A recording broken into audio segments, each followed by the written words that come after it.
Oh, you lizard-loving scum. First, you refuse to admit that King Kong threw your tiny little stinking little lizard god a beat down, and now you come to me to enlighten you on some of the scariest reptiles ever to roam the earth. Dinosaurs? No! These badass behemoths aren't dinosaurs, but you had better be just as glad that they're gone. Extinct reptiles that aren't dinosaurs get battered, generously seasoned and deep fat fried.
You know me.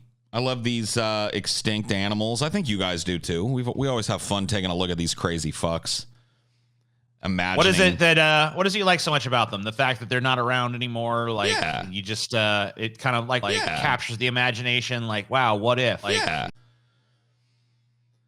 what if I could see these fucking things, man? What would they look like? What would they act like? What would it be like to kind of go back to this primordial world? And in some cases, humans did encounter some of these animals we'll cover tonight. So, interesting. A lot of these are extinct within, like a lot of animals, extinct within. I know what they'd be thinking if they saw us. It's always sad to realize how many of the extinctions we are personally responsible for. We would look like a fucking fat, juicy ass fucking lizard steak, dude. Or reptile steak. Yeah, that 3B will definitely eat you. I feel like the other one, maybe 3A could get you, but 3B could definitely. 3B is gonna be like, human. Yeah, that motherfucker's gonna scarf you down for sure. Dude in my ideology chat, one of my mods, also the dude that's gonna tap me up when I get the chance to travel back east, has as a pet a giant monitor. And I didn't really realize how brutal these fucking things are until I looked into it, because it piqued my interest that he kept one as a pet. So a little bit before we get started here, aside from crocodiles, very few prehistoric reptiles after the age of dinosaurs achieved enormous sizes. One notable exception is here on the screen. This is Megalania, also known as the giant monitor lizard. Depending on whose reconstruction you believe, Megalania measured anywhere from 12 to 25 feet from head to tail and weighed in the neighborhood of 500 to 4,000 pounds. A wide discrepancy, to be sure, but one that would still put a heftier weight class on either of those animals than the largest lizard alive today, the Komodo dragon, which, as you can see here, total lightweight at only 150 pounds. And I say only. Dude, and I mean, every time I've ever gone to a zoo and seen the Komodo dragon, I look at it, I'm like, fuck. Wow. So this is something that would, like, even by the lowest estimates, would dwarf the Komodo dragon, really. So, you know, when you look in their little beady eyes and they you really see them looking at you, you know what they're thinking. It's like, damn, wish this glass was in here. I'd eat this fucking thing immediately. I mean, I know Komodo dragons kill a different way, but they want to eat you. Komodo dragons, they bite you with their septic bite, and you get really sick from all the bacteria that's in their mouths, and you die that way. Well, not me, dude. If I'm going anywhere there's Komodo dragons loose, I'm bringing an M16. It's probably wise. I'm like, Well, a word to the squeamish: if you cringe away from, nature type stuff happening, animals dying to be food for other animals, I would advise you not to watch this. This is a Komodo. Well, actually, this is not as bad as something we'll watch a little later. This is a Komodo dragon feeding from a fake corpse at the San Diego Zoo. They built this carcass-shaped thing, and they fill it with meat and guts and entrails and shit. So that the Komodo dragon can still have the thrill Experience. of the kill, so to speak. Sure. I mean, they don't really care whether the guts come out of a live animal or whether they find the guts. You know, they're fine with it. So you can see he's sussing out whether he wants to eat right now. And they don't usually, they're not hasty eaters. You know what I mean? Yeah. Slow and steady. They don't have This is to called be. TJ. This is called animal enrichment, TJ. Okay. You're enriching the animal's life. Cool. So you can see him getting in there, down pulling with out some hide, pulling out some skins, and some. There's a rat There's a inside rat. of it. Ooh. Big old rat. Down it I think it was a goes. Basically, no tasty problem rat. at all. Just down the gullet it goes. I think that the fake deer is probably more for us than the lizard. It's more for the people that go to the zoo, because this is at the San Diego Zoo, so they can see like, oh yeah, it's a carcass, and this is how they would feed when they're feeding. It's like, no, this thing doesn't care. It's like, oh yeah, all the food's in that. Cool beans. Yeah, I've seen them in actual nature documentaries when they eat, and they're like, they have like a little hoof or whatever sticking out of its mouth. No, they're Like, they don't fucking give a shit. insane. They're just giant. Like they would tear you apart limb from limb. A pack of these in a matter of minutes. Eat everything about you. Everything down the hatch. You know what I mean? I really like them. They're cute. they're I terrifying. think so too. But, I like monitors as well. Megalania, as you can imagine, was much bigger than this. Its name is made up from two Greek words, mega, meaning great, big, and Lania. Holy fuck, dude. Yeah, Lania, which means butcher. The appended word prisca, so the actual name of this thing is Megalania prisca. Prisca in ancient Greek means ancient. So the full name of the species can be translated as ancient great butcher, which should give you an idea of, you know, how we feel that these lizards kind of fed and worked on land based on what we found of them. Sure. Megalania had small bones called osteoderms embedded in the skin of its snout and the nape of its neck, used to kind of rip flesh from the inside and shit, and also protect it from attacks. Lived in a broad range of Pleistocene habitats, including open forests, woodlands, perhaps grasslands. Megalania was a widely distributed animal across much of eastern Australia. Although complete fossils are rare, it's a close relative to the Komodo dragon. I mean, just thinking about this thing as a gigantic Komodo dragon is enough to make it a pretty fucking imposing and scary, you know, entity. Because a Komodo dragon in and of itself is already a scary animal. Dude, this is like some Skull Island shit.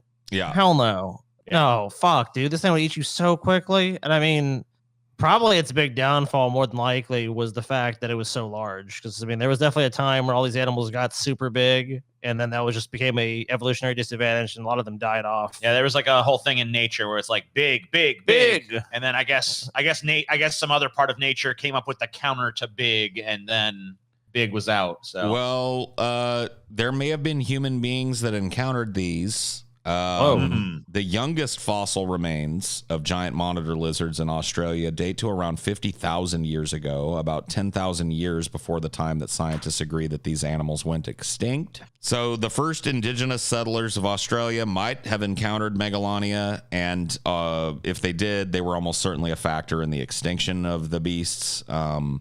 Prior to human arrival on the island where it lived, it probably preyed on now extinct pygmy elephants, possibly tortoises, any of the giant marsupials. We covered Diprotodon, that giant extinct wombat, in one of these episodes, if you guys remember.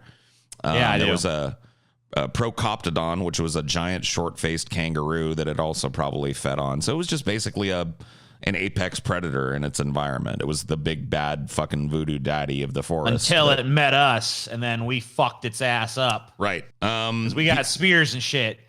So like other Look, varanids, I am nature's greatest predater. It's like, not anymore, you're not. I fucking sharpened this stick. You're fucked now. You're dead. It's like, all right. Humans. Who would have thought? The answer was so simple all along. Big, sharp stick. Yeah, So that has been. for how these things behaved and hunted and stuff, scientists look to their cousins that are still alive. And a lot of them say that it was probably like an ambush predator, scavenger type of animal. And it probably had the same kind of toxic saliva and shit that a Komodo dragon did. But you gotta imagine though, TJ, it's fighting things that are huge too. It's fighting giant wombats and shit. So right, of course, scaled up. So I mean, so it's basically just supports your shit of like this is a giant Komodo dragon. It is, yeah. Yeah, it's a big motherfucking Komodo dragon, which is a scary motherfucker. You don't want to fuck with that. No. But the animals it was taking on were obviously huge. I mean, it would have to be huge in order to. I don't care what size you are. You don't want to fuck. I mean, like, obviously, if you're big enough to crush it like a bug or something like King Kong. But, like, if you're anywhere, I mean, like, a Komodo dragon is 150 pounds. I'm fucking 300 pounds. I'm twice the size of a Komodo dragon, and I'm still not fucking going to go up to a Komodo dragon and start fucking around with it. You know what I mean? Right. Sure. Because it's got a toxic bite, and it's a badass lizard with claws and shit. Sure. So, you know what I mean? Yep. Now, if I got an M16, like you were talking about earlier. Well, but I mean, obviously, no predator is 100% with their kill ratio. So, I mean, obviously, these other animals were still able to fend them off. I'm just saying that, like, Sure, yeah. Obviously, its impressive size is more impressive to us because we've never seen anything like that. But, I mean, like, we just said humans were around. I mean, like, our ancestors. Well, I mean, us. I mean, obviously, modern times. But I mean, our ancestors might have fucking tangled with this thing. They almost certainly did, and they might have been walking home, fucking one day to the fucking cave or whatever the fuck. These things were alive on the continent of Australia at the time when we know Aboriginal settlers to have already arrived. Oh, dude, they would have fucking island. killed the shit out of this thing. This thing fucking pops out of the fucking brush, and it's like after you. You gotta fucking defend yourself. Yep. And people probably died. People probably fucking got dragged off by this fucking thing. Yeah. I'm sure they so did. A little bit more about that toxic bite. Along with other varanid lizards such as the Komodo dragon and the Nile monitor, Megalania belongs to the proposed clade Toxicophera, which contains all known reptile clades possessing toxin-secreting oral glands. Closely related varanids use a potent venom found in glands inside the jaw. The venom in these lizards have been shown to be a hemotoxin, which is a nasty form of blood thinning that just causes you to bleed out of every orifice. I did an episode on venoms and poisons, I think like a year or so ago. So check that out for further information on that kind of shit. True. The venom would act as an anticoagulant, greatly increase the bleeding in the prey. So make a thing, you bite it, and then the toxin, acts as a massive dose of anticoagulant. It's a blood thinner and shit. And so it bleeds. It just makes a cut. Your blood. It just makes your blood rush out. Dude, If you got hemophilia or something, or whatever, you cut your finger and it's just because the blood's so thin. Hey man, maybe we can develop some with this venom to help heart patients. Actually, there are medical properties for the venom for exactly that kind of shit. They actually use the anticoagulants in certain venoms as blood thinners. Makes sense. Yep. Yeah.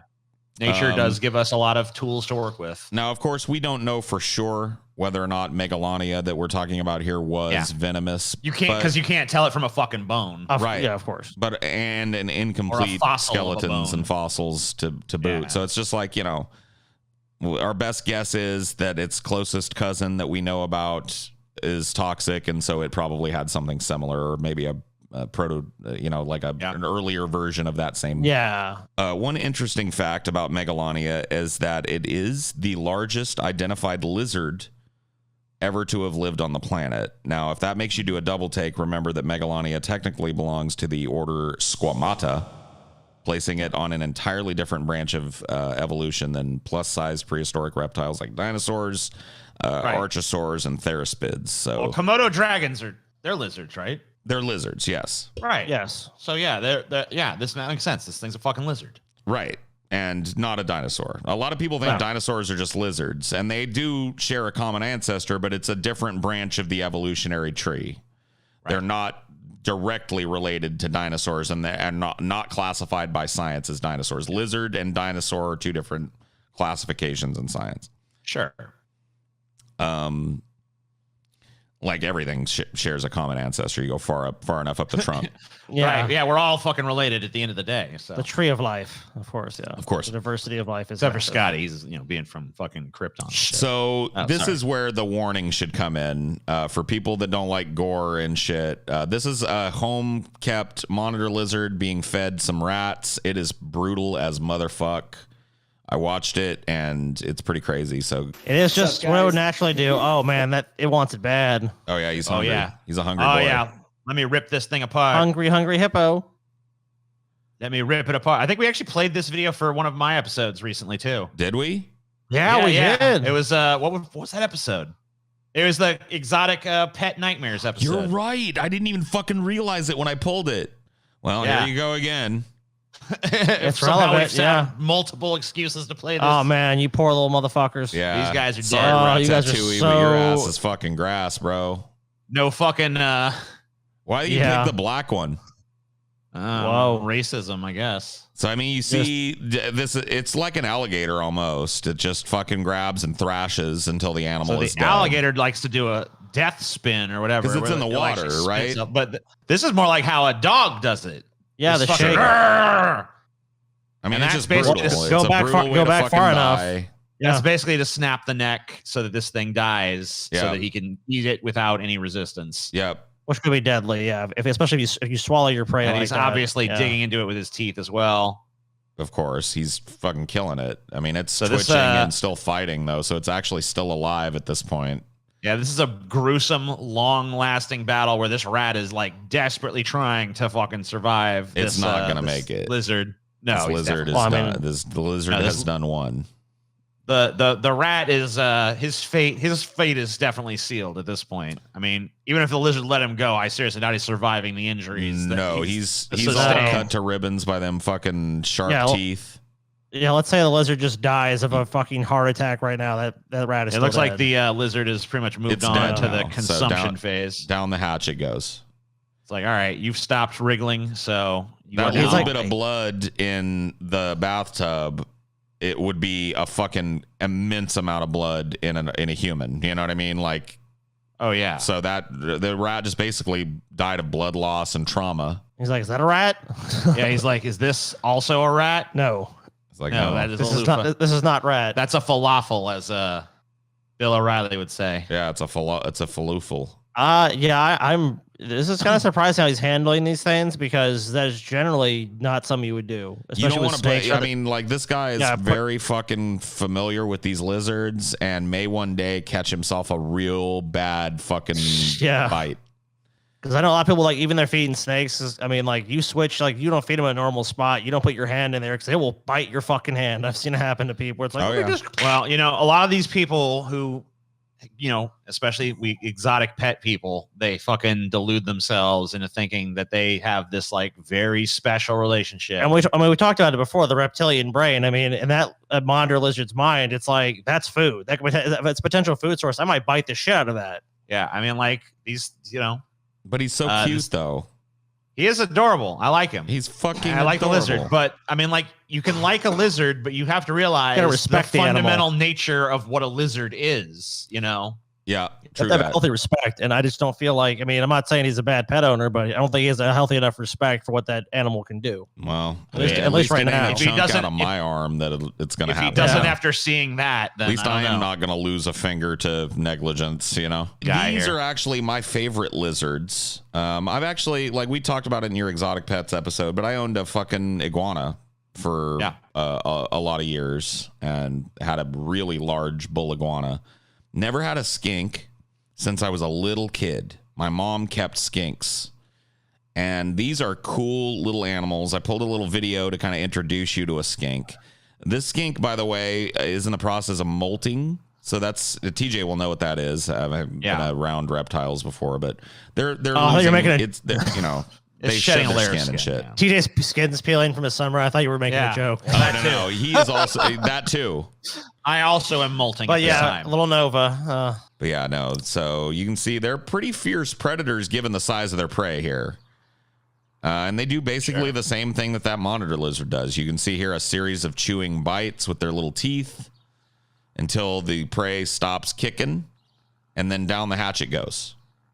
Tasty little cricket. Got a little last cricket twitch out of there. Leg popped off.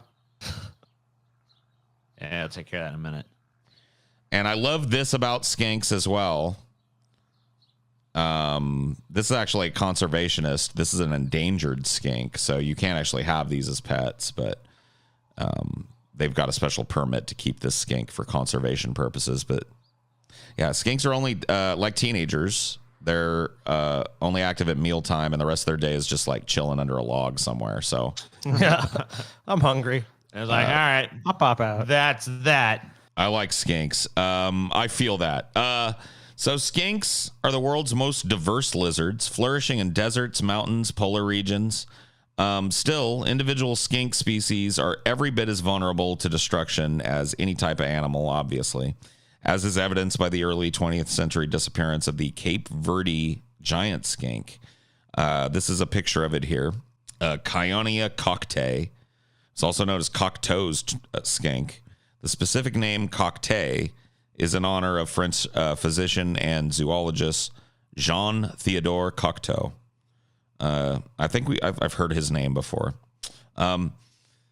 It used to live in the islets of Branco and Rosso on the Cape Verde Islands in the Atlantic Ocean. The species was unable to adapt either to the resident humans of the Cape Verde Islands, who prize the reptile for its valuable skink oil. Oh, of course. Mm-hmm. Or to the relentless desertification. It heals of its what natural ails you, you habitat. know? Was the skink oil for was it like snake oil? Was like healing It's properties? a cure-all, bullshit? TJ. I'm sure Was it that was it? used for more functional purposes. Yeah? Like, I'm Okay. sure it was like cooking and like maybe like different fucking tasks, like leather making. Maybe it was a good oil to finish certain types of things. I don't know what the fuck it was used for. You can look it up if you want. Find out what skink oil was used for. I am kind of curious. Yeah, you can look it up. Skink oil. So at one time, starving convicts were marooned at the Cape Verde archipelago, and they ate the extant population. And explorer Leonardo Fay brought back several specimens, which are now housed in Italy.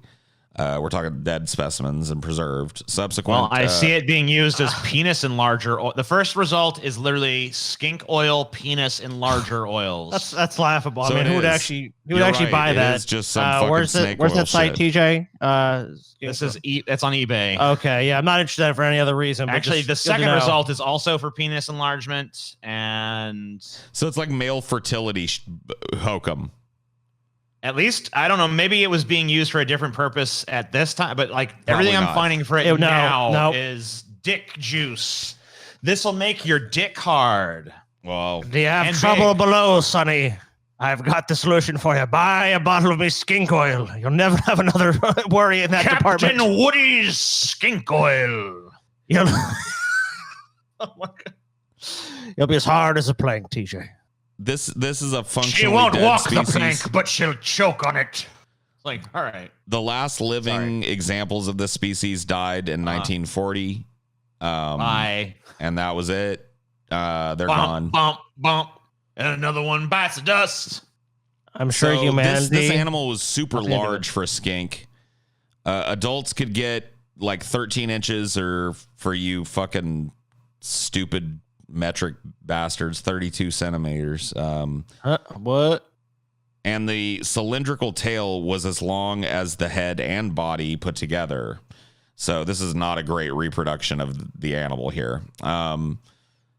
So by contrast, most skinks only reach a maximum length of about 5 inches. So it was largely herbivorous, but whether out of necessity with deteriorating conditions or from opportunistic advantage, occasionally was carnivorous. And this is not uncommon amongst lizards and shit. You know, On this the would island. probably, this would probably be a popular pet today, you know? Yeah. Yep. You could fucking, because this is about the size of a lizard that people like to keep as pets, I feel like, usually. Yep. But, These you know. animals were thought to eat the young of nesting shorebirds when they were around. So they were big, you Cool. know. They'd go get the Yeah. fucking baby birds out of the nests on the shore and fucking eat that Oh, shit. of course. Yeah. big old fat fucking, I mean, they love eggs. Right. Every animal pretty much loves eggs. So, An interesting aspect of skinks and this species in general is that it possessed a transparent lower eyelid, possibly to spot predators from below. From the examination of preserved specimens, it appears that the species had a belly button slit, indicating the possibility that it was a live birthing animal and not an egg clutch animal, which is really strange. Weird. However, there are reports that indicate this species was an egg layer as well, so we just don't know. I mean, we didn't have time to catalog it as a species before it was dead. It's like, hey, there's this thing. Oh, it's gone. Bye. Yep, it was partially an arboreal skink that was borderline enough to partially adapt to semi-desert-like conditions created when Cape Verde were denuded by humans and domesticated animals. I wonder how those got there centuries ago. The Cape Verde giant skink was officially declared extinct in 2013. So, but it was probably extinct long before that. Almost certainly. Yeah, there's usually like 10. We were just kind of holding out years. hope, like, come on now, maybe one will turn up. It's like it ain't turning up. It does happen. It does happen, but it is rare. Yeah, for sure. So you want something bigger. This is a larger skink that's now extinct. This is the Mauritian giant skink that went extinct much earlier in 1650 and was even bigger. This is a recreation of what it may have looked like. Yeah, this is like a little bronze thing or something. I don't know what it is. It's like, I think it's at zoo park or something. This one would have been about 30 inches long. So this is a big motherfucker. This one could like bite you. Like that's 30 inches is like, you know what I mean? That's like, it's pretty big. That could come and take your finger and like, you'd be like, what the fuck? That's coming up on 3 feet. I mean, that's a pretty big fucking long lizard. So ain't no joke. No, ain't fucking around. So yeah, it was from Mauritius to the east of Madagascar, tiny little island nation. Its ancestors landed there after drifting from Australia about 4 million years ago, which is an impressive 3,500 miles away. So they drifted on logs or something and ended up landing on Mauritius.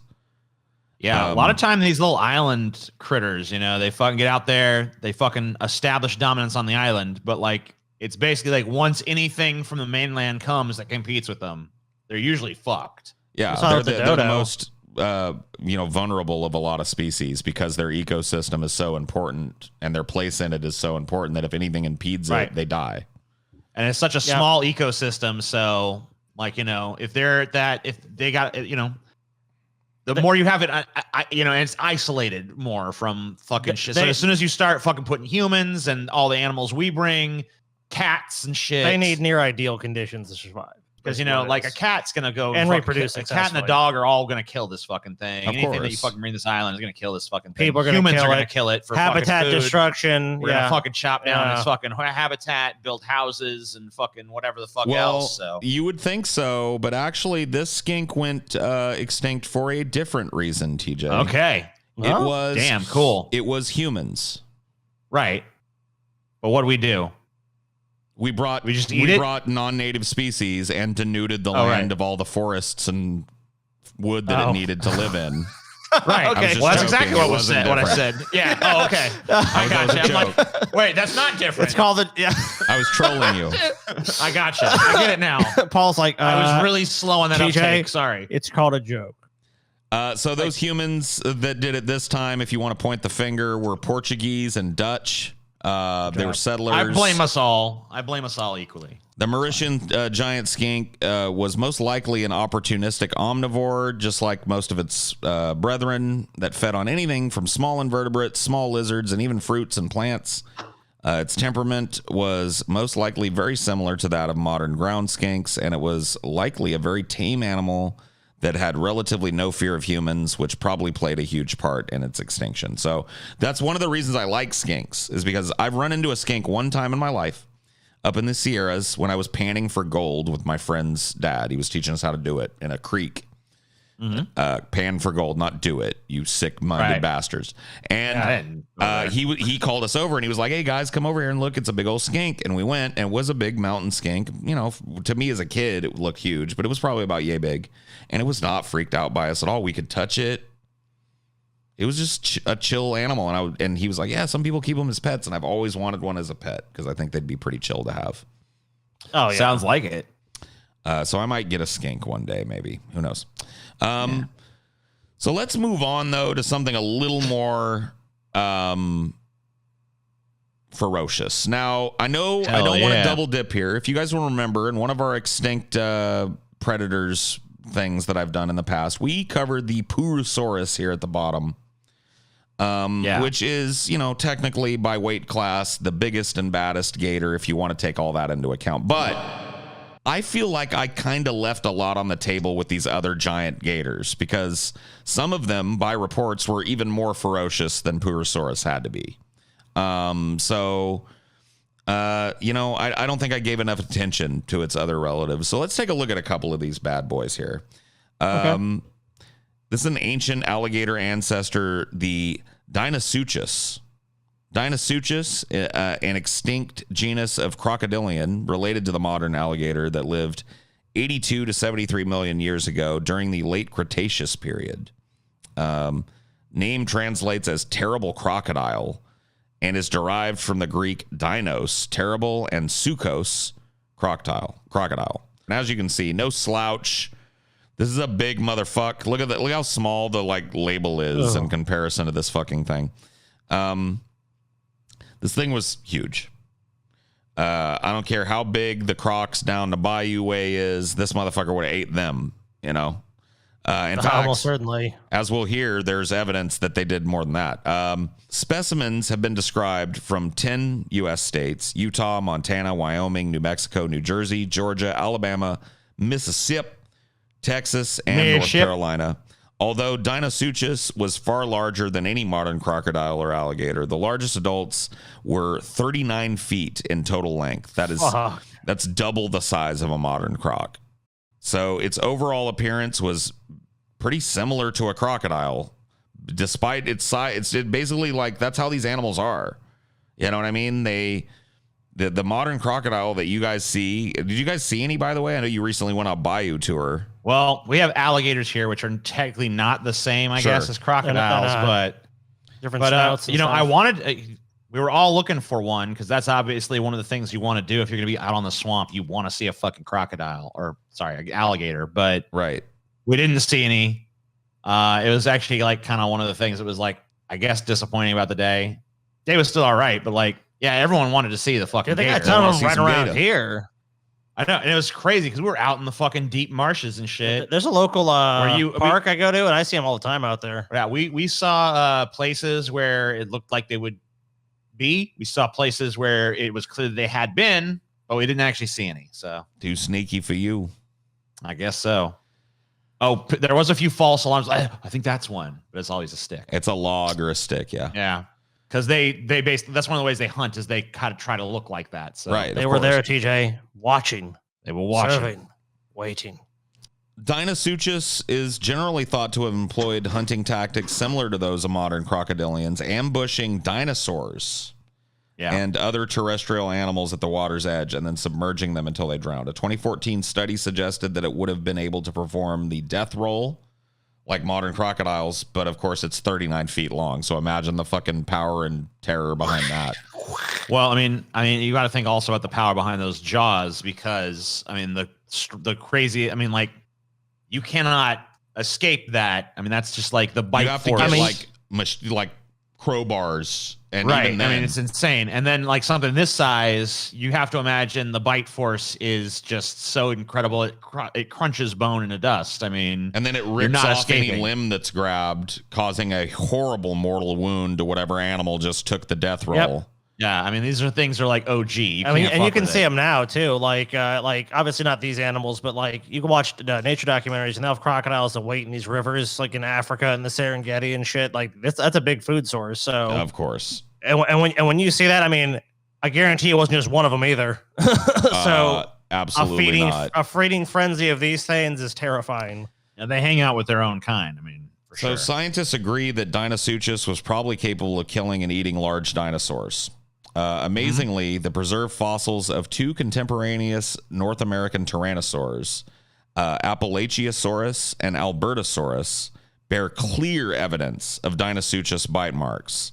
It's not clear if these individuals succumbed to those attacks or went on to scavenge another day after their wounds healed. But you have to admit that a 30-foot-long croc lunging at a 30-foot-long Tyrannosaurus makes a pretty fucking compelling picture. Yeah, I mean, I saw a video not too long ago of a cheetah getting totally fucking snatched up by a crocodile. Yep. You know, and I mean, they'll feast. I mean, like they'll pop right out of there, grab themselves a zebra, grab themselves. I mean, I've never seen a lion get eaten by a crocodile, but I mean, I feel like it probably happens, right? So I would imagine so, yeah. I mean, is this their fucking like anything that fucking comes near the edge of that water within their range, they're gonna fucking get it. Except the hippo for some reason. Well, I mean, occasionally I still eat those too, but not as much. The hippo, I don't know. They've come to fucking. There's like some kind of shaky alliance there, but true. But everything else they'll fuck with. It also, in addition, it wasn't like a dinosaur hunter exclusively. Like I said, it was an opportunistic ambush predator. So sure, whatever comes is away. The Tyrannosaurus would come to the edge of the water, obviously looking to get a drink. And one of these motherfuckers would be laying in the shallows looking like a log, would come out, and they'd have a fight. And you got to imagine if that was the case, sometimes the Tyrannosaur lost, and sometimes it won, or sometimes it got away, sometimes it didn't. So these motherfuckers could eat a Tyrannosaurus. That makes them one of the most badass fucking things that ever lived in my book. Yeah. I mean, very, very simple fucking strategy in the game of life, right? Oh, yeah. That's why everything needs water. Everything comes to the water's edge. You're waiting there to fucking snatch them up. Bide my time. That's why they looked exactly like modern crocodiles looked and alligators. You know what I mean? That's why these animals have remained functionally and visually unchanged for millennia when other animals have gone through sweeping changes in biology because they are so good at what they do. Sure. It's so primal. Every animal on land needs to drink. Being right near the water's edge and invisible and being able to come out and snatch prey as it comes to get a drink. It's like, I mean, how do you beat that? With your very specialized, I mean, like, why do they have the jaws like that? It's so they can do that. Right. Everything about them is designed for exactly that. I mean, think about like a lot of traps. A lot of traps are designed the way their jaws are. Right. Boom. You're caught. Even though it was related to crocodilians, it had an alligator-like broad snout with a bulbous tip. So it was, more evidence that those two species are pretty intrinsically linked, I think. Oh my God. Look at this. This is a person, of course, standing next to a Dinosuchus skull. Fucking no, thank you. It would have been a fucking snack for these things. It wouldn't even have been a fucking meal. Yeah, it would have been. You'd be something it would eat in between, like trying to catch some real prey. Might use your fucking bones to pick its teeth with, dude. So to give you guys a little more context to what you guys already kind of filled in when you were talking about the power of these jaws, all the teeth very thick and robust. Those close to the rear of the jaws are short, rounded, and blunt. That's a clear sign that they adapted for crushing rather than piercing. The bite force of Dinosuchus has been estimated to be 18,000 newtons or 102,803 newtons, as it has been argued that even the largest and strongest theropod dinosaurs, such as Tyrannosaurus, probably had bite forces inferior to that of Dinosuchus. So it doesn't surprise me. It's somewhere in a large, theoretical range, but no scientist disagrees that this was the hardest bite during that era. It doesn't fucking surprise me. It's designed to do that. I mean, it's obviously an adaptation to grab these animals, and of course, if you grab somebody, you don't want to let it go. Yep. Your only chance with an animal like this is it misses, which that's probably the T-Rex's saving grace. It misses, and then it can like either run away or bite this thing on its fucking head or something. I mean, something the size of a T-Rex. I mean, like they said that they might have been able to walk away from it.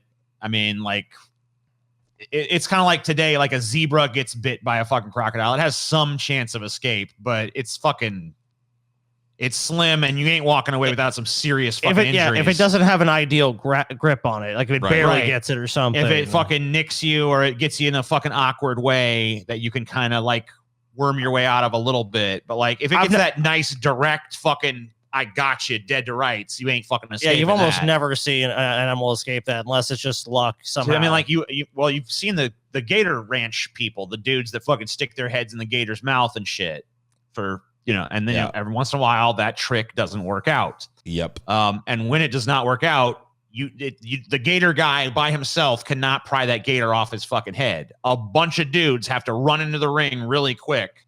And it takes like 6 or 7 dudes to pry a gator's mouth back open again because it's that fucking powerful of a bite force.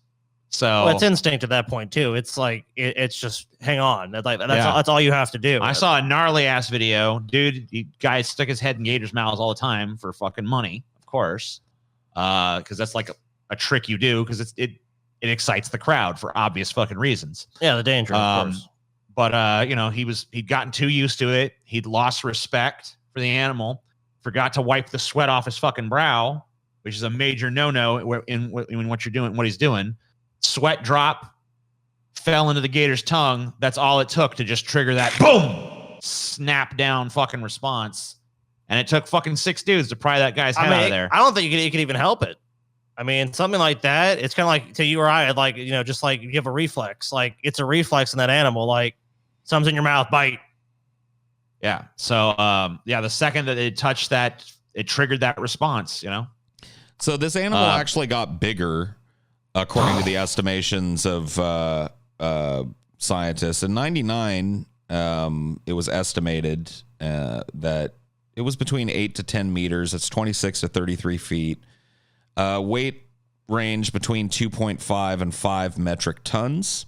However, later discoveries have found that the largest fragmentary remains of D. rigrendensis, which I guess is its Latin name, were 1.5 times the size of those of the average D. rugosus. And it was determined that the largest individuals of this species probably got somewhere around like 39 feet in length and may have weighed as much as 8.5 metric tons. So these animals were not dinosaurs, but every bit the fierce fucking predator that anything that the dinosaurs ever fucking came up with were. Maybe even better because, well, who's still around and who ain't, bitch? You know what I mean? Like, right, exactly. Yeah. Whose cousins still grab prey off the shores of the rivers and fucking, they might have had to slim down. They might have to slim down a little bit, but they're still around. They're still the kicking. prey slimmed down too, Yeah, that's what I'm saying. Right. You got to get smaller. It's new Dinosuchus fucking compact. Yeah, Dinosuchus had to go on a little diet. Yeah, it's all right. A 1999 study by Gregory M. Erickson and Christopher A. Brochu suggested the growth rate of Dinosuchus was comparable to that of modern crocodilians, but was maintained over a far longer time. So once again, like, they may have started out as pretty similar in size to crocodile babies, but it's just they kept living for longer and it was like they got bigger for longer. Yeah, bigger and bigger. That does happen in a lot of those species. Like, it's like this is a super old alligator. How do you know it's like what's 18 feet now? Right. This was a completely different growth strategy than large dinosaurs had. So their estimates based on growth rings and the dorsal osteoderms of various specimens indicated that Dinosuchus may have taken over 35 years to reach full adult size. So a very long, protracted, like adolescent period. So that it allowed for it to grow to these monstrous sizes that could take out a fucking anything that walked up to the water for a drink, basically. And most of these, very few of these individuals probably ever even made it to that size. Right. There's so much in that world that can kill you, especially when they're young. I mean, a lot of alligator babies don't make it. They're obviously victims of predation themselves until they reach a certain size, and then they become an apex predator. Oftentimes, they're preyed on. Young alligators are preyed on by species that old alligators prey on. So right. Yeah. It's a little the circle of life. Yeah. So the oldest members of this species likely were somewhere around 50 years old. They might have gotten a little older than that, but that's probably the median age around when these animals petered out. And that's just a size thing. Modern crocodiles actually live longer, 70 years or 80 years in some cases. Yeah. So their smaller size means their metabolism isn't run so hard, means they can live longer, right? So we've covered the largest alligator ancestor. Let's move on to the largest crocodile ancestor. This is Sarcosuchus, which lived in a completely different area of the world than Dinosuchus. Sarcosuchus lived 133 to 112 million years ago, so it's much older than Dinosuchus. In what is now Africa, South America, It was one of the largest crocodile-lined reptiles, reaching an average estimate of 30 feet, 3.5 metric tons, but estimated to grow up to 31 feet in body length, and on the outliers, way up to 4.5 maybe metric tons. The name Sarcosuchus is Greek for flesh crocodile. I love flesh. Flesh, give me flesh. Here is a artist's recreation kind of thing. I think this is from like one of the Walking with Dinosaurs or whatever. Yeah. Which are always such fucking copyright bait, but whatever. We can use it still. Dude, I wouldn't get that close to that thing, man. I back up. I wouldn't either. I wouldn't fuck with it at all if I was that Brontosaurus or whatever the fuck that is over there. Especially with that long ass neck. Looks like that'd be easy grabbing material. So this fucking thing is just biding its time. About 100 million years ago, North Africa was a lush tropical region crisscrossed by tons of rivers. It's only relatively recently, geologically speaking, that this area dried out and became overspread by the Sahara Desert, the largest desert in the world. So Sarcosuchus was one of a wide variety of plus-sized reptiles that took advantage of this region's natural abundance during the late Mesozoic era. Basking in its year-round heat and humidity, there were plenty of dinosaurs to keep this croc company and fed. Here's your little ass. Here's this thing's giant fucking horrible skull-crushing head. Here's a modern alligator. Crocodile, actually. Oh, sorry, crocodile. That's a crocodile. Like crocodiles, it had telescoped eyes, kind of somewhat telescoped eyes, and a long snout that was thin, comprising of 75% of the length of their skull. There were 35 teeth on each side of the upper jaw, while the lower jaw, there were 31 teeth on each side. The upper jaw was also noticeably longer than the lower one, leaving a gap between them when the jaws were shut, creating a natural overbite. Sarcosuchus has the expansion at the end of its snout known as a bulla, which has been theorized to aid in increased sense of smell. So it might have been used as a hunting aid. Based on the broader snout of the fully grown S. imperator, when compared with the living gharial and other narrow-snouted crocodiles, it's hypothesized that S. imperator had a generalized diet similar to that of the Nile crocodile, which would have included large terrestrial prey, such as the abundant dinosaurs that lived in the same region. However, a 2014 analysis of the biomechanical model of its skull suggested that, unlike Dinosuchus that we just covered, Sarcosuchus may not have been able to perform the death roll. But the people that have looked at the more complete specimens that they found fossil-wise have theorized that this animal probably would have had a hard time doing the death roll due to the narrowness of its snout, and thus have theorized it probably didn't feed as much on large game as some of its later cousins would come to do. So it probably more used its size to eat stuff like us. Look at that. I mean, we didn't exist, but like, stuff that's around our size. Fish that are around our size. Yeah. Well, I mean, clearly it's great. Yeah. I mean, that's true. It's like grabbing stuff in the water. I'm sure it's probably grabbing stuff on land too, but probably not anything. Not to the same extent as Dinosuchus was doing. No, didn't come up with that strategy exactly yet. Maybe. I mean, I don't know. I don't want to fucking get out of my fucking lane with this shit and start speculating, but I guess no one really knows, so I can speculate all I want. Yep. No, that's true. I mean, scientists have not. All I know is that motherfucker right there against a human. I don't know what human equivalent kind of shit. Like, you look at that skull, like if that thing grabs that skull in its mouth, that's just gonna go crush like a little almond. If it grabs your arm, it grabs your body. If it grabs your midsection, it's gonna pierce right through you and destroy you. I mean, right. So I'm wondering if it might have just killed its prey by just going chomp, chomp, chomp, chomp, chomp until it just crushed you in a fucking dust. And or just snapping it up in the water as it swam by placidly.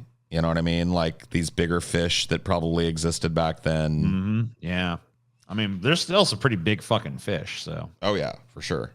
So let's move on. Possible first snake. This is a tough one. There's a missing link here.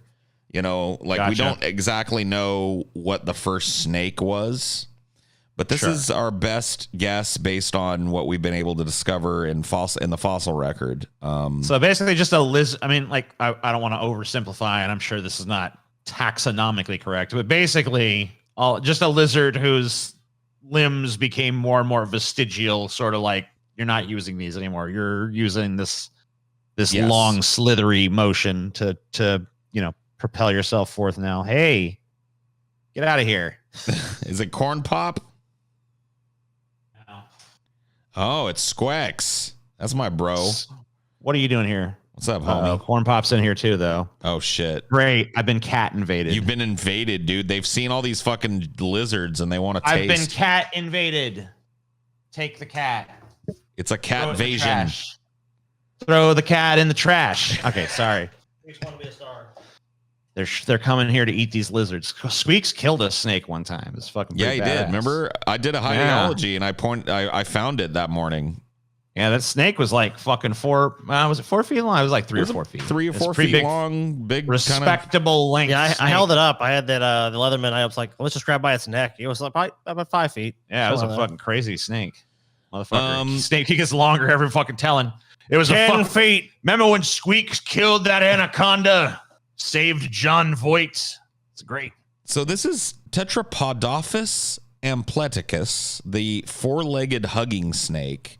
This may be the first real snake that ever existed. As you can see in the representation here, it looks like the limbs are largely vestigial on this thing. All snakes have, of course, evidence that they at one point had hips and shoulders, thus, of course, letting us know that there was some transition from lizard to snake at some point.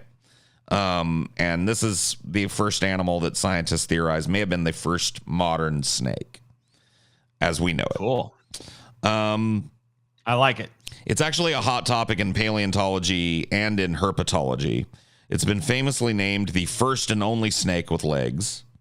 The creature's limbs were probably not used for locomotion, the researchers say, but rather for grasping prey or perhaps for holding on to mating partners. Such speculation inspired the snake's name, which loosely translates as 4-legged hugging snake. As I said, some researchers say this species lived in the water and eventually colonized the land, while others say that they started as a burrowing creature on the land and had to stretch out their lives. They had to stretch out to live their lives on land, giving them an elongated snake-like body. So nobody really knows why they got so long. Yeah. This is just like a bunch of people like, I think this, I think that. No one fucking, it's never it's probably true. going to be known. I don't know. Nobody Unless knows. they find better fossils or Yeah, something. find some fossil evidence that proves one or the other. You can kind of see how it would work. I mean, yeah, obviously the limbs don't look like you use them to run, but grabbing something. I mean, there's no way those limbs were useful. I mean, you couldn't. I mean, those are not useful for locomotion for a fucking snake. If you look at that thing, I mean, there's no fucking way. Especially those little tiny arms. I mean, that's not going to do shit. That's ridiculous shit. Ye shall not surely die if you eat it of the fruit of knowledge of good and evil, TJ. All right, I'm listening. So such speculation inspired the snake's name, as I said. So nobody really knows how snakes started, but once again, it's commonly said that it's from fossil evidence is the first one we found. This is the kind of fossil, the most complete fossil that causes all of the controversy about this. It shows that it had a short snout that suggests it swam through dirt, not water, which means it was like rooting around like a hog-nosed snake. So that is a good argument that it's a land animal. Its backwards pointed teeth show that it was a fierce predator, eating large prey with its hinged jaws. This isn't the only resemblance it had with snakes either. Long, multiple-boned body suggests it consumed its prey by constriction, something many modern snakes do as a way to kill their prey. The higher number of vertebrate, upwards of 150 in this animal here, and snakes is not seen in other burrowing reptiles with elongate bodies and reduced or absent limbs. So this is definitely a snake. Whether it's the first snake, probably not, but we ain't found that fossil yet and may never. I mean, fossils are, people don't understand that fossils are incredibly rare things, especially complete ones like this. No, I mean, this is insanely rare. Yeah, I mean, super rare. No, I mean, like, it's way more common to find a piece of an animal And it's very the conditions under which fossils form are very specific conditions. So there's huge gaps in the fossil record, right? Exactly. So of course it's like, and that's why people there's always kind of this thing with science where it's like, we might give you information on the show, but then someone fucking in China or some other place finds a more complete snake that's from an earlier period, and then this is wrong. And let's just face it here. As far as like this stuff goes, there's a lot of speculation, even on the part of science. Sure. There has to be. It's well-educated speculation. It's speculation that they have to make very, good arguments for. They can't just throw shit out there. We're talking about hundreds of millions of years ago. A discovery of a treasure trove of these fossils that revealed something that this one doesn't about how these things lived and bred would be celebrated on both sides, because that's what science wants. These competing theories are just in need of proofs and may never get them, because we may never find a more complete fossil than this. So it may just be something that we have to make our best educated guess at. Maybe we get better at knowing what happened to this animal by learning what happened to other animals that were in its ecosystem. But for now, this is what we got, right? Right. So if you look at this fossil, you can barely see its little vestigial legs there towards the back. I see them. They're ridiculous. And if you really look for them, you can also see its little arms up underneath the head. Oh, yeah. Even more ridiculous. Yes. Even more ridiculous. It really is. Like, they're little, just tiny things. I thought the T-Rex had some ridiculous arms. These are like two little fingers. So that's why it was ignored as unremarkable until one scientist looked closer. So people just looked at this and was like, oh, it's a snake, for a long time. And then one scientist really took a look at this and was like, it's a snake. What the fuck is that? And what the fuck is that up here? So David Martell, a paleobiologist at the University of Portsmouth in the UK, who came across the find in 2012, he said, it was only after getting the specimen under the microscope and looking at the detail that my confidence grew. We had gone to see Archaeopteryx, the missing link between birds and dinosaurs, and discovered Tetradophis, the missing link between snakes and lizards. He went through a lot of trouble to write his study, both removing the fossil and performing a study without at least one native Brazilian was against the law. So, against Brazilian law for him to not work with a native Brazilian. So he did all that. A phylogenetic analysis published alongside the original 2015 description of Tetrapodophis places it as a close relative of other early snakes, meaning that it branched off before most of the recent common ancestor of all living snakes. So this is an early branch of snakes that was part of a different branch that modern snakes branched off away from this animal, but it's definitely a distant cousin of the modern snake. Cool. It was found in Brazil. This little unassuming creature may have been the ancestor of the largest snake that ever lived that we're going to cover next, the Titanoboa.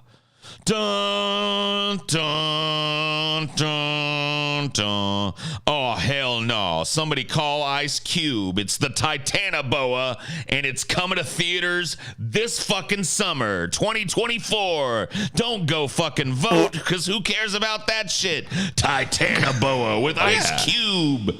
Oh, yes. Why Ice Cube? And the picture here. Hold on. Why Ice Cube, though? Because he's the only man with the master plan. Yeah. I can't say the rest of that line, but he's the man with the master plan. Let's just leave it there. He's going to do it. Dude, is that is this thing eating a alligator? It's eating some kind of lizard or something. Or what the fuck is it Scotty, eating, dude? Let me tell you what it's eating. Whatever the fuck it wants. Okay, well, I have to agree there.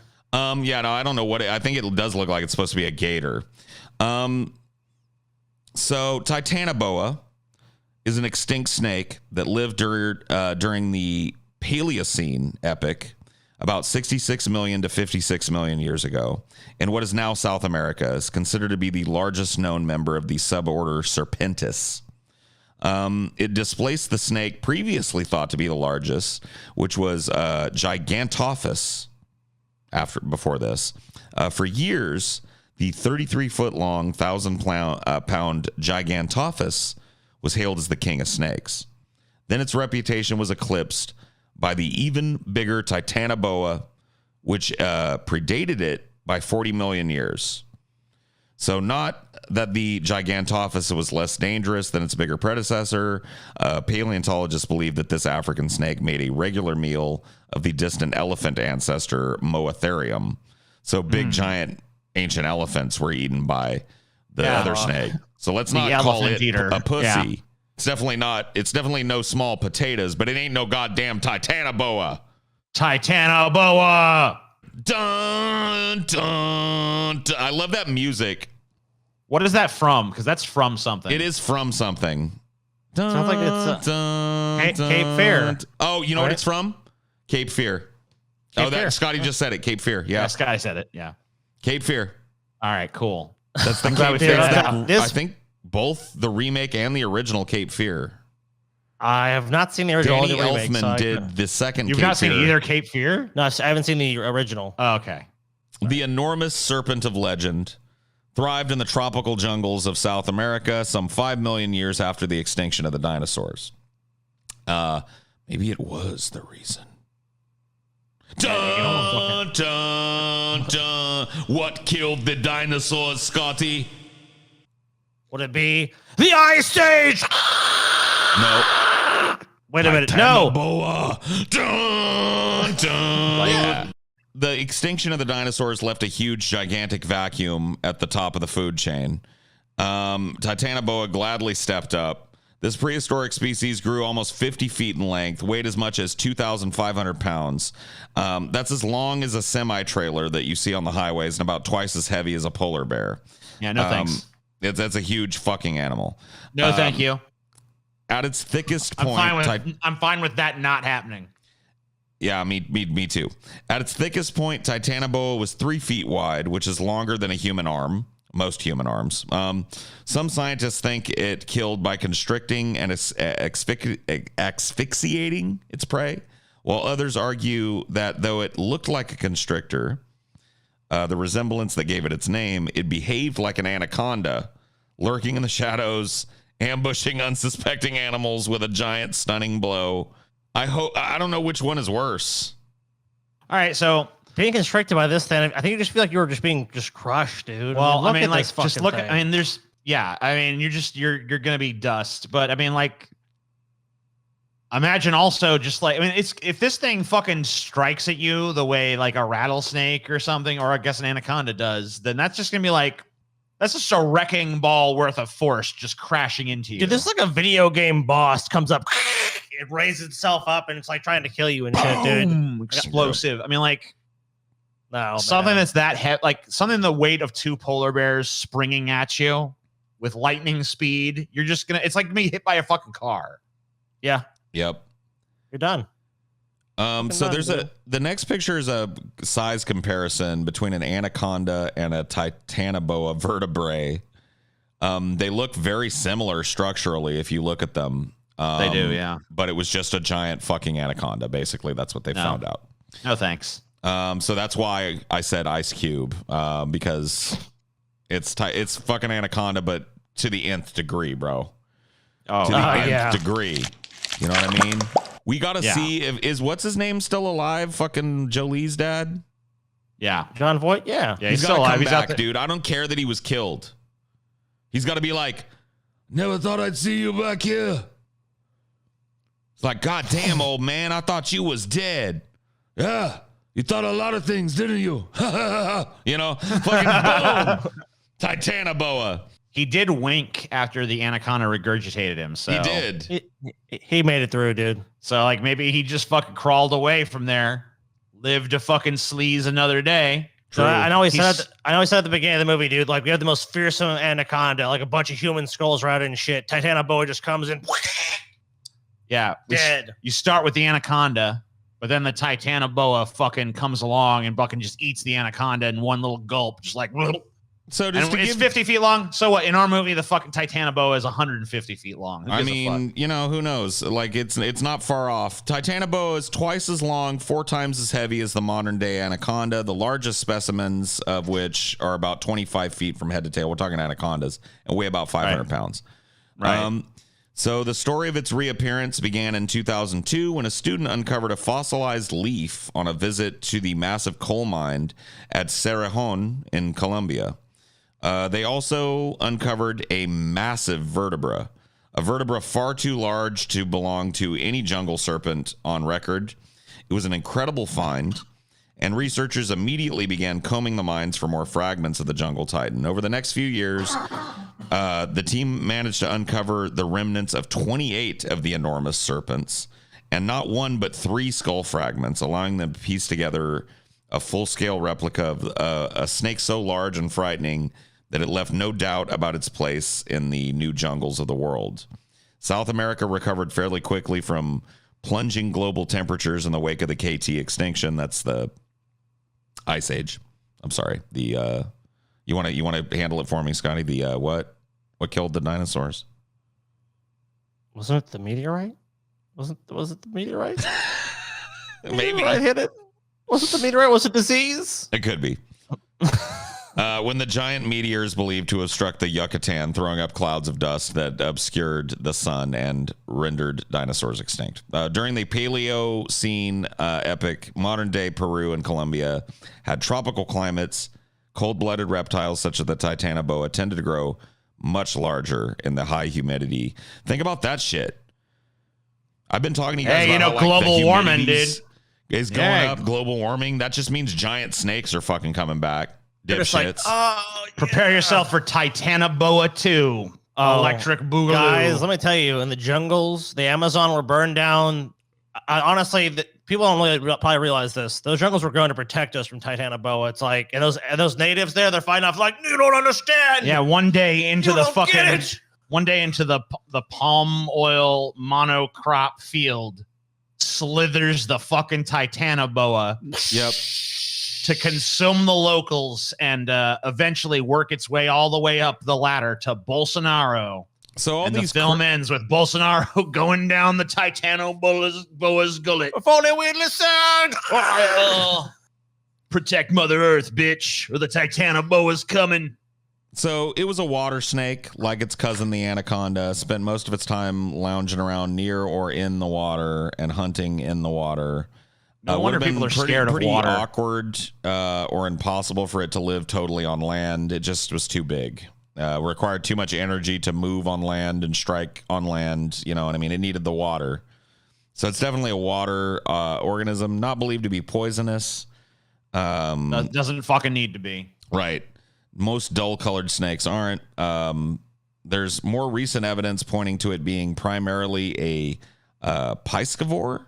Based on its mouth, I think that's a fish eater.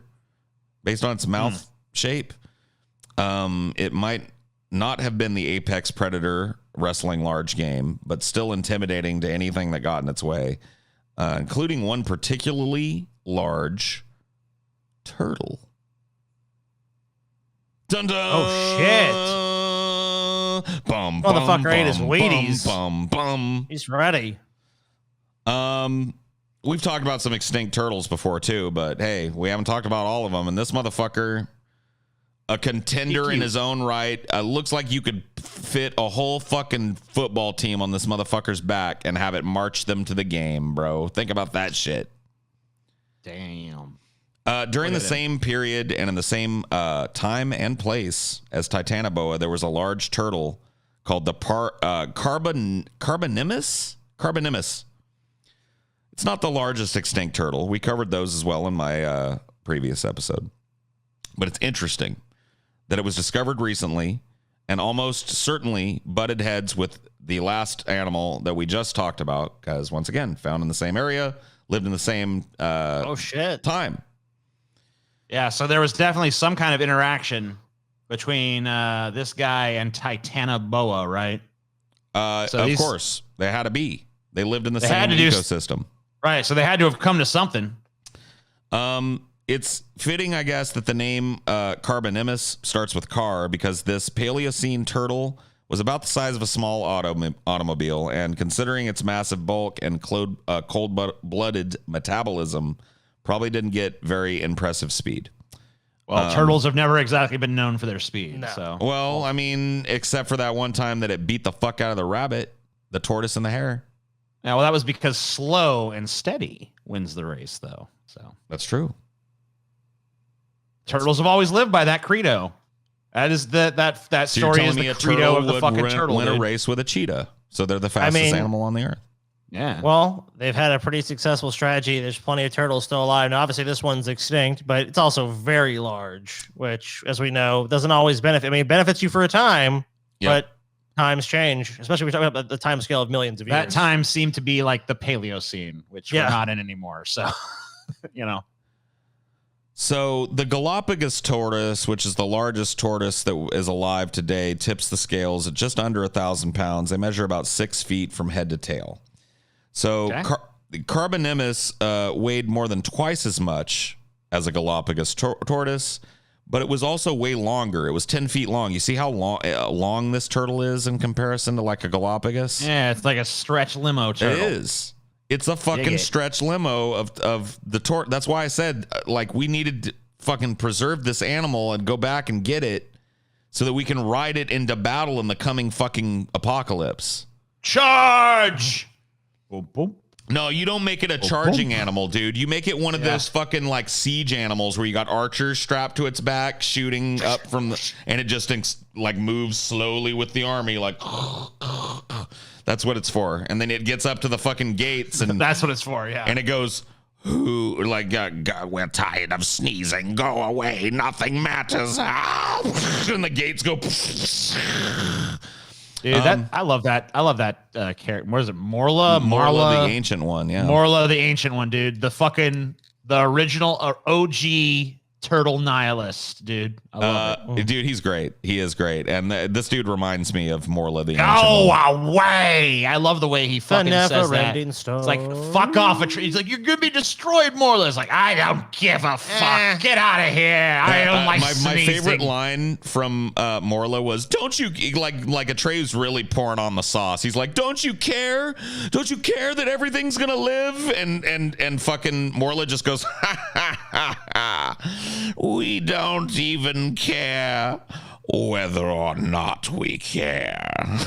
I'm like, oh, fuck yeah, baby. Oh, that's my boy. Gotta love Morla. This turtle should be renamed the Morla turtle. It really should. It should be called Morla the ancient one from here on out. Hell yeah. So it had it was different factors allowed these giant species to survive, including fewer predators, a larger habitat range, abundant food supply, changes in the climate. That turtle survives because it's eaten all major competitors for resources, says Dan Sepka, North Carolina State paleontologist, research associate at the North Carolina Museum of Natural Sciences. We found many bite-marked shells at this site that show crocodilians preyed on our side-necked turtles. None of that would have bothered an adult Carbonemus, though. In fact, smaller crocs would have been easy prey for this animal. Right. Damn.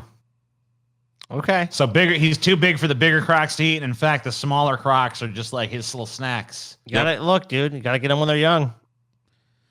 So too big. Yeah, this get too big, then they'll fucking fuck you up. Well, not this guy. Yeah, this is a picture of Carbonemus with a human being, and you may think this doesn't look all that fucking, but this is a predatory turtle, not a Galapagos tortoise. This is not only that, but like you got to kind of compare it sideways too, because like we're built up, it's built out. So it's a stretch limo tortoise, dude. It's fucking dope. Ride this motherfucker, dude. Ride it. Ride the turtle into battle, baby. Speaking of the Galapagos turtle, we compared the size of Carbonemus to earlier. There was recently some good news about one tortoise that was thought to have gone extinct about 100 years ago. Until very recently, Chelanidus fantasticus? I think that's right. Yeah, Fantasticus. Was only known from a single male individual collected in 1906 by an expedition of the California Academy of Science, who ended up killing it after studying it like a bunch of dumbasses. Dumb. The picture up now is the preserved shell from that one individual tortoise. Since there are no records of whalers and buccaneers collecting Fernandina giant tortoises, and there are no introduced predators on the island, C. fantasticus was thought to have succumbed to volcanic activity. The generic name Chelonidus comes from the Greek word chelone, meaning tortoise. The specific epithet fantasticus comes from the Greek word phantasia, meaning illusion, and it possibly reflects discoverer John Van Denberg's impression that Fernandina Island, described to him as one large cone of black lava, was no habitat for a real tortoise. Impossible. No. Gotcha. How dare you? However, circumstantial evidence, tortoise scats, bite marks, and footprints indicated that living individuals of the Fernandina giant tortoise may still exist. This optimistic guess was confirmed in February of 2019 when an expedition led by Washington Tapia found an adult female, presumably assigned to C. fantasticus. This individual is now at the Fausto Lorena Breeding Center in Santa Cruz Island. In May 2021, it was officially conserved to be confirmed. So this is recent. Wow. So they didn't know for sure if they'd found the right guy, but they've officially fucking confirmed it's the same goddamn tortoise. This is thought to be extinct tortoise, C. fantasticus. There she is. Isn't she beautiful? What I tell you, TJ. She's receded in. She's What did I tell you, "Leave me TJ? alone." Sometimes you think they're extinct, and you find out otherwise. Confirmed right here. Yeah. Not extinct. So to wrap things up tonight, I wanted to take a little diversion and talk a little bit about the Galapagos Islands and Charles Darwin, who kind of made them famous. So the Galapagos Islands, which served as the basis of the British scientist Charles Darwin's theory of the evolution of species in the 19th century, obviously became quite popular. And as a result, the humans traveling there threatened many of the unique species documented, including other Galapagos turtles that weren't lucky enough to dodge extinction. A little known fact about Darwin, and I didn't know this until I started looking into this, kind of made me want to do maybe a further Darwin episode. He was a hunter. Like, not just like a hunter for every once in a while you like to do it. He was like a passionate killer of animals. He's like, yeah. Kill them all.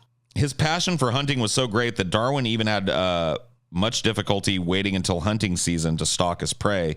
So he weighed the financial penalties for killing out of season out of game. So he was like a hunter that needed to hunt so bad that he was like, well, like if I get caught, I'll get like $100 fine, you know? So who fucking cares, bro?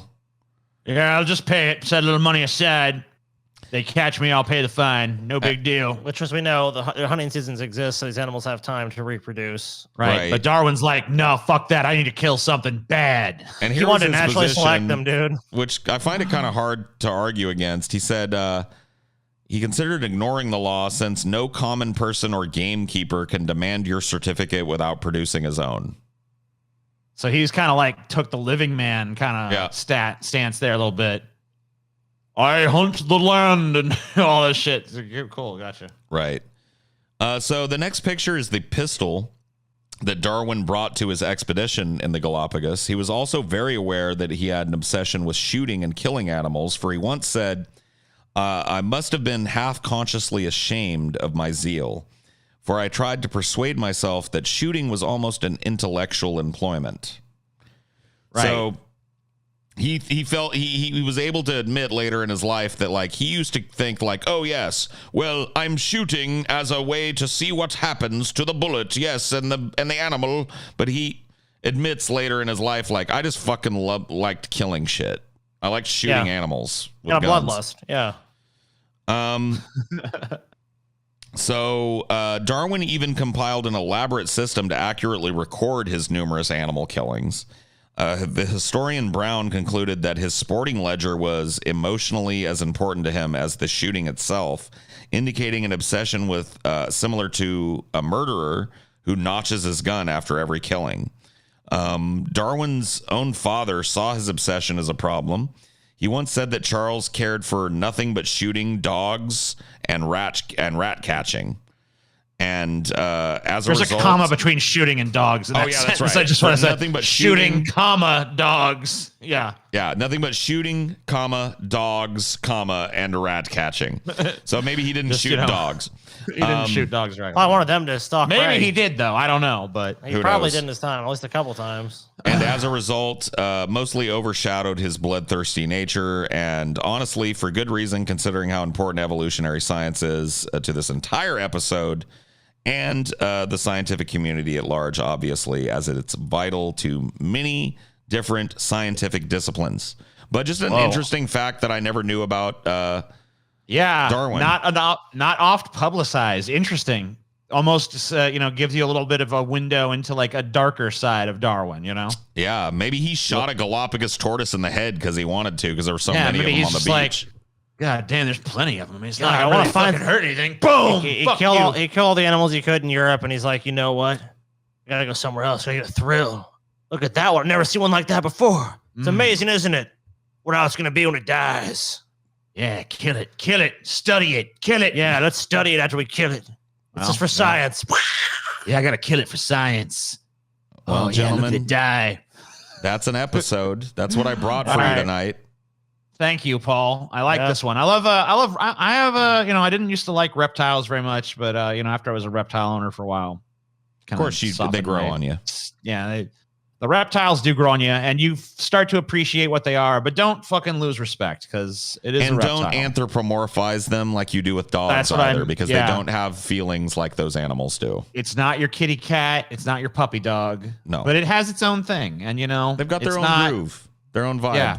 There's a little of them and us, Exactly, and you can see that, and you can feel that. All right. Well, anyway. Have a good night. Hope you enjoyed. Thanks for being patrons. See you next time, folks. Bye-bye. Deep Fat Fight.